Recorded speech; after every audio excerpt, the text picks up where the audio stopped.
I'm Sam from Cultaholic.com, and this is graded for NXT, NXT UK, and 205 Live, where myself and this week Adam Pacitti, because Tom Campbell's on holiday, take a look at NXT, NXT UK, and 205 Live, segment by segment, and award each little bit of grade from A+ to F. Now, there is a lot going on across all three shows this week, so without any further ado, let's just get on with it. Hit the intro.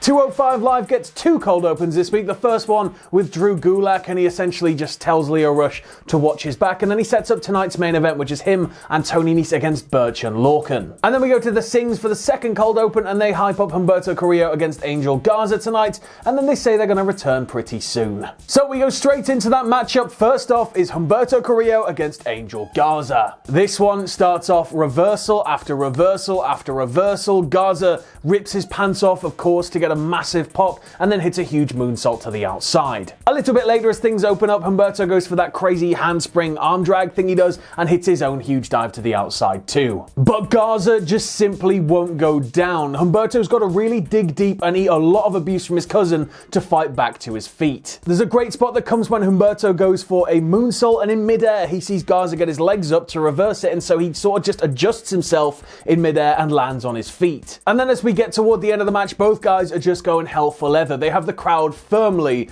on board and fully awake. It's great to see for 205 Live. Things all culminate with Garza going to charge at Carrillo, only for Carrillo to sidestep him. He drives himself into the ring post, and this allows Humberto to hit the Aztec press and pick up the 3. This one gets an A-. It's just a fantastic match. I just wish it could have gone a little bit longer. Both of these guys, I love them to pieces, and they are firmly the future of the cruiserweight division in WWE. We then go backstage where Brian Kendrick is about to be interviewed. Kendrick addresses his actions last week, turning on his own teammate, nailing him with a kendo stick. He says he did this because there's an epidemic in the 205 Live locker room. And he says that that epidemic is disrespect. Instead of people respecting Kendrick because he's been with the company for so long, he's literally a veteran, they just all forget about him. They pay him no respect. And he says the thing that really pisses him off is that it's not just the talent, it's the staff too. He hasn't had a title shot in 3 whole years. And finally, he answers the question. He attacked Tozawa because he felt that Tozawa had succumbed to the epidemic. He felt that Tozawa doesn't respect him anymore. And then we go back to the ring for tonight's main event, which is Burch and Lorcan versus Nese and Gulak. Burch and Gulak start things off with Burch just not letting up. He doesn't let go of Gulak. Like, legitimately, I counted it. He holds a headlock on him for 2 minutes. 2 whole minutes. Eventually, Nese gets in, and once Burch tags Lorcan in, the pace picks right up. But it's at this point that Nese jams a thumb into Lorcan's eye, and this gives him an unfair advantage. Gulak and Nese then start tearing Lorcan apart. They use this to their advantage, put him in their corner, and all the while, Gulak is taunting Burch with an English accent. But Lorcan finally makes it to Burch. He has to physically drive Gulak all the way across the ring to do it, but he gets to Burch. Burch gets in and cleans house. There's a great moment where Lorcan locks in a single leg crab on Gulak, and then Burch gets in and locks in a crossface on Nese. I thought that was really cool. They get out of it with Gulak sort of turning and shoving Lorcan onto the pile, and he just breaks everything away. Eventually, the end looks like it's arrived. Nese hits a huge 450 onto Burch, only for Lorcan to drag him out off the pin at 2.999. The entire crowd goes wild at this point. The pace then goes off the charts here, with Nese almost getting a cheeky roll-up win, but eventually Burch and Lorcan hit their double team finish and pick up the win. And I'm going to give this one a B+. It was a nice little slow builder of a match. You know, it transitioned from a 2-minute headlock that Burch just wouldn't let go of into the insanity that we got right at the end. The only reason I'm marking it down was because I felt like it could have got there just a tiny bit quicker, but at the same time, it was a hell of a 205 Live debut for Burch. And in terms of an overall grade for 205 Live this week, I'm going to give it an A-. 2 strong matches, some great promos, and I'm really excited to see this sort of weird character of Kendrick evolve, because if Drew Gulak is sort of order and natural evil, and he's just sort of like, he wants everything his way, Kendrick seems like he's going to be a little bit more unhinged. Thanks, Sam. Hello, I am your substitute teacher, Mr. Pacitti, and this is my classroom here in somewhere in the United Kingdom. I probably should have checked that. So put away your mobile phones, put away your Tom Campbells. It's time to concentrate, it's time to study. This is NXT UK, and this is Graded. There's no intro. Let's get into it. So we're kicking things off with a match. It's Oliver Carter taking on Ligero, everybody's favourite luchador from Leeds. Leeds Chador. Nice little match here, just two fiery baby faces doing their best to out-wrestle each other in a sportsmanly contest. This is actually Ligero's first NXT UK match in about 2 months, so nice to see him back on our screens. Carter laying in the strikes, he has some lovely kicks by the way, El Ligero using various submission moves and even hits a bloody stunner at one point. Ligero ends up nailing the C4L to pick up the win after just 5 or 6 minutes. Another loss for Oliver Carter, who hasn't had much luck at all in NXT UK, losing his debut match to Joseph Connors. I'm going to give this one a C+.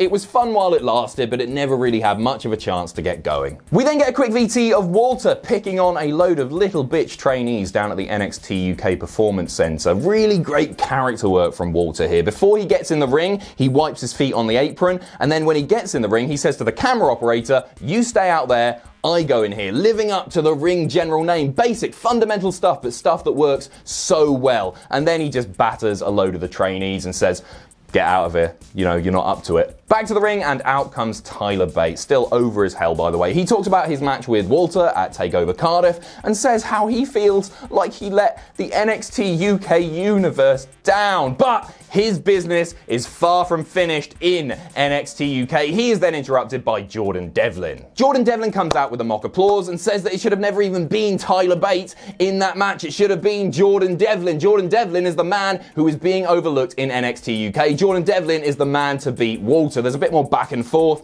and then Tyler Bate gets all pissed off, starts approaching Devlin up the ramp, but Devlin skedaddles. He gets the hell out of there. This gets a B-. It was a fine little promo, but it should be a hell of a match. Bate versus Devlin, yes please. Nina Samuels versus Dani Luna is up next. We kick things off with a nice bit of chain wrestling, and I will say that this is the first time that I've ever actually seen Dani Luna. Really impressed by her, some really intense offense throughout. Nina really healing it up, using the 5 count to her advantage, stretching Dani in the ropes several times. She nailed a great corkscrew splash, and then a bit later she's trash talking and just slapping the piss out of Dani. All great stuff. Nina ends up putting Dani away with the final act. This one gets a B-. Really enjoyed Nina's heel work, and Dani, props to you, one hell of a big boot. Main event time, and it's the Scottish Supernova Noam Dar taking on Trent Seven in a match that's been set up with some pretty offbeat backstage promos, I think it's fair to say. This was absolutely match of the night, which was to be expected. Two guys who have wrestled each other a few times for various promotions, but mostly in tag matches. You would think that these two have wrestled in singles action a lot more than they actually have, just because of the chemistry which was on show last night. Dar healing it up, proper, cocky, arrogant twat, a role which he plays unbelievably well. He drops Trent on his gonads on the top ropes and then takes him out with a clothesline. He's doing the signature taunt, and then he even tries to use the Tyler Driver 97 at one point. Things really heat up towards the end of the night, both men trying to hit their finishers on each other. There's a great near fall following the 7-star lariat, and then another great near fall following the Northern lariat. However, the match ends in a DQ after Noam Dar, and I'm not making this up, wipes his knob on Trent Seven's towel. Trent Seven sees this, absolutely loses it, ends up getting himself DQ'd, and yeah, Noam wins!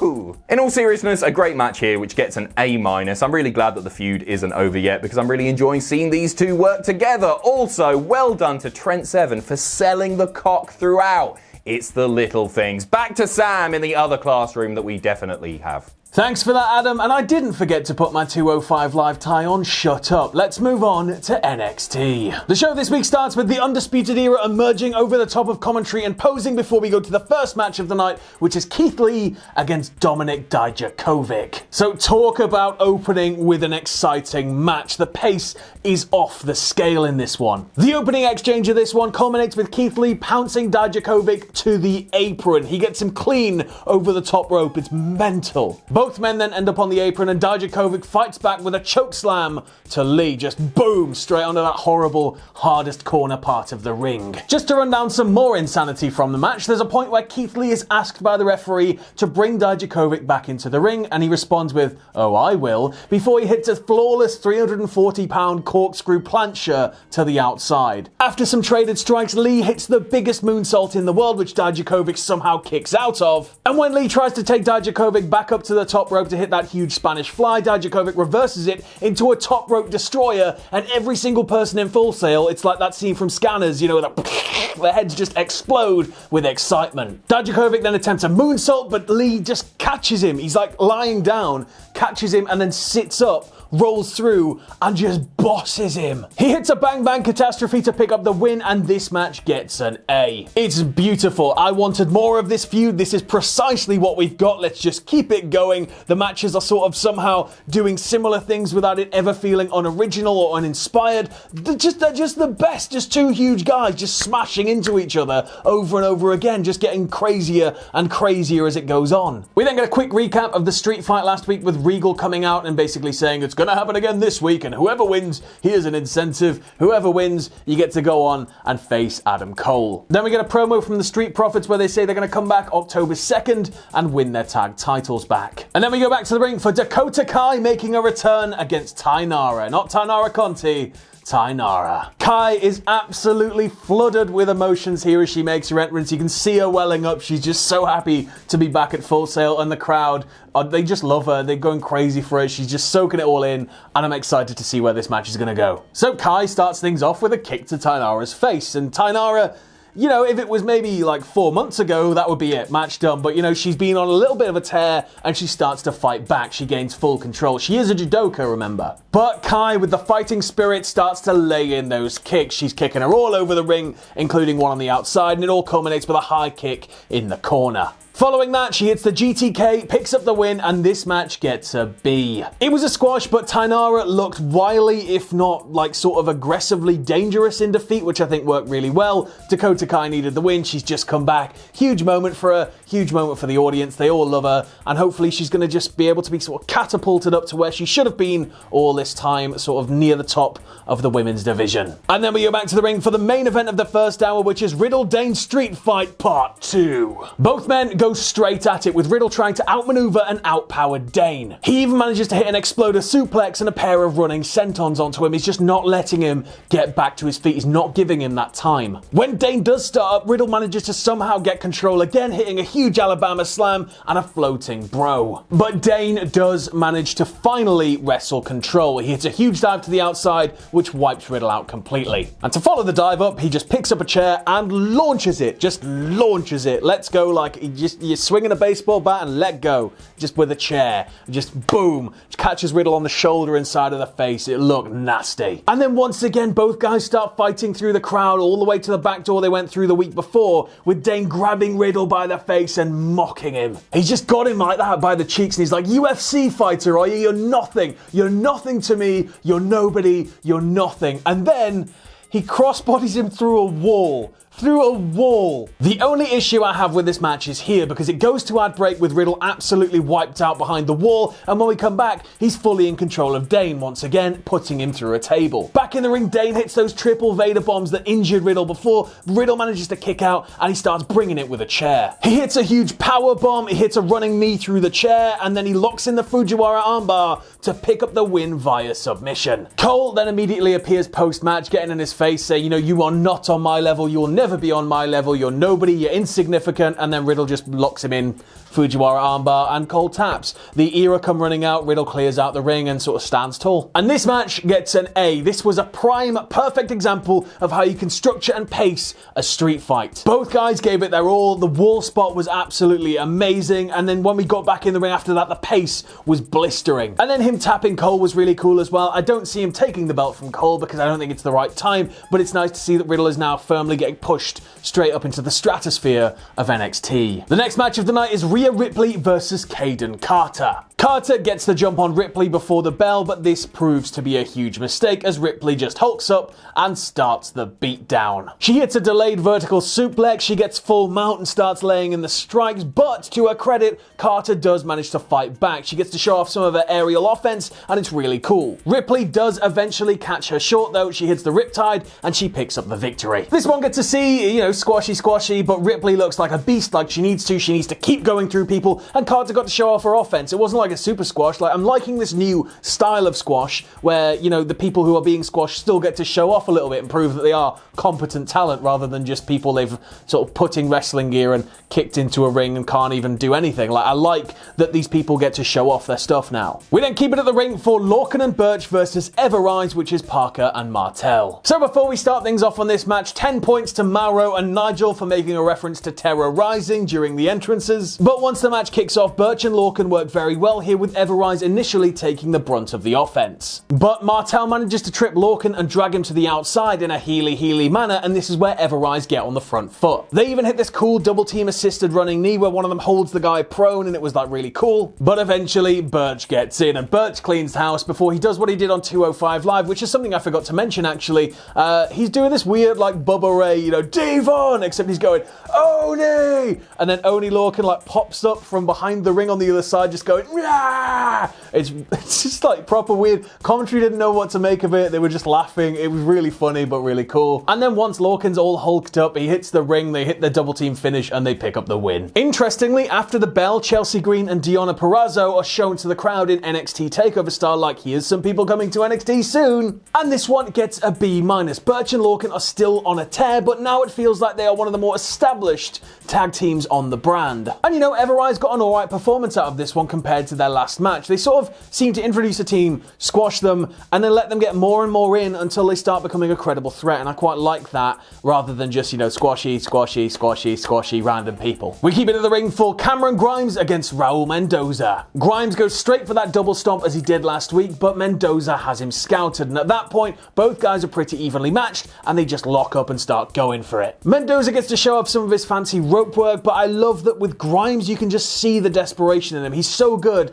at getting that across with his expressions. Like, he needs this win, and he's not letting Mendoza get an inch. Whenever he can, he's grinding him into the mat. He's trying to take charge. Things come to an end with Mendoza hitting an avalanche Frankensteiner, only for Grimes to kick out, and then in a moment of confusion, Grimes is able to hit that double stomp and pick up the win. This one gets to see, once again, we've got Grimes climbing the ladder at quite a rapid rate, and I'm excited to see what's going to happen when they start giving him storylines. And weirdly enough, Mendoza's sort of protected by the finish. He had a strong showing anyway through the match, but because Grimes' finish is so opportunistic and it comes from nowhere, it's like the type of thing that could wipe anybody out. It's one of those finishes where, like, oh god, it's happened, that's it. Like, Mendoza gets hit by it, like, you know, maybe he didn't see it coming. That doesn't mean he's a bad wrestler. And then we keep it at the ring for tonight's main event, which is Kushida with special guests against Imperium. So after everybody that was announced is in the ring, Kushida points to his watch, the lights go out. Who are his partners? It's Breezango. The crowd go mental. But once the match begins, Aichner takes it straight to Kushida, with Kushida just managing to get control because of his speed advantage compared to Aichner's size. But Imperium then manage to do what they do best. They drag Kushida into their corner, they beat him down, and this goes on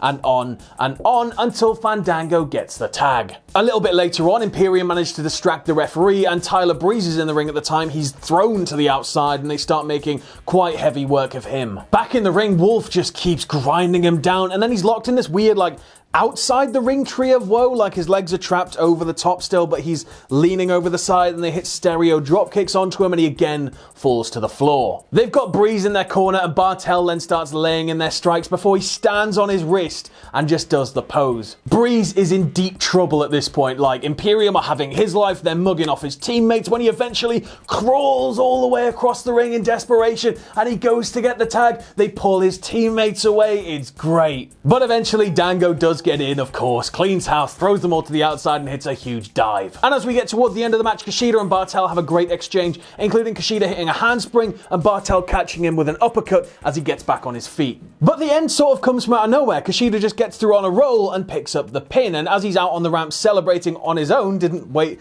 or grab his partners, just straight out that ring up the ramp.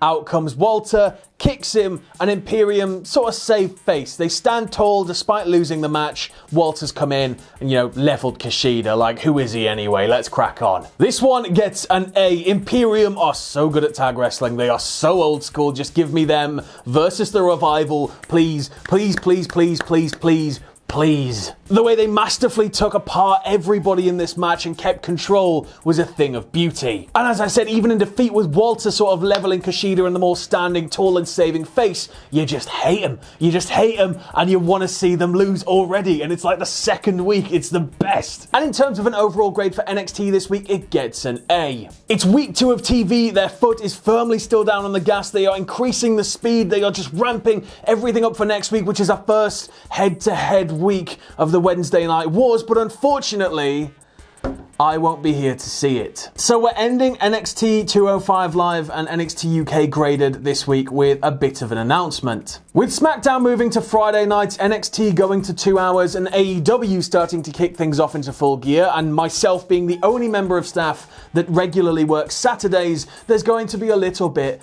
of a Cultaholic Superstar shake-up. So it's not going anywhere, Graded's not going anywhere. In fact, you're going to have a whole new episode of Graded, but the schedule is going to change and the people presenting the shows is going to be slightly different. So on Tuesday, you will have Raw with Adam. On Thursday, you will have this one, NXT UK with Tom. Also Thursday, you're going to have AEW Graded with Jack, so get excited about that. And on Saturdays, I'm making the move to the main roster. I'm really sad I'm leaving NXT behind, but I'm making the jump to the main roster and I'm going to be covering SmackDown Graded from now on. So with that, it's been wonderful covering NXT and 205 Live for you guys for the past however many months. I've really enjoyed it, but you know, times change, we've got to move on, and looking forward to starting on SmackDown. Thanks for watching. Let us know what you think in the comments below. You can follow Cultaholic on Twitter @Cultaholic. You can check us out on Facebook at facebook.com/Cultaholic. If you like what we do here at Cultaholic, you can check us out on Patreon at patreon.com/Cultaholic. And no matter what you do, don't ever forget to hit subscribe and join us.